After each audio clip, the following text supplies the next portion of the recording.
ত্রয়োদশ জাতীয় সংসদ নির্বাচনে দেশের প্রায় ৪৩,০০০ ভোট কেন্দ্রে ২৫,৭০০ ওন বডি ক্যামেরা বসানো হচ্ছে এবং আইন শৃঙ্খলা রক্ষায় দায়িত্ব পালন করবেন প্রায় ৯ লক্ষ সদস্য।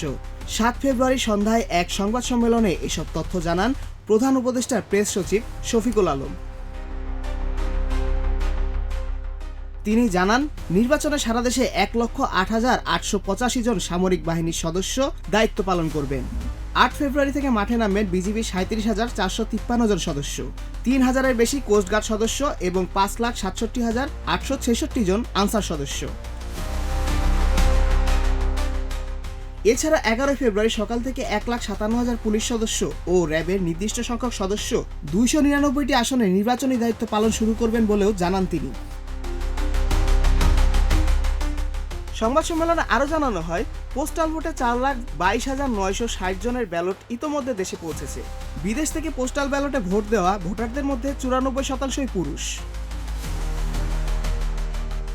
প্রেস সচিব বলেন, নির্বাচনে প্রায় ৪০০ জন বিদেশি পর্যবেক্ষক, প্রায় ৫০,০০০ দেশি পর্যবেক্ষক এবং প্রায় ১২০ জন বিদেশি সাংবাদিক দায়িত্ব পালন করবেন। মোহাম্মদ সেজান, প্রজন্ম ২৪।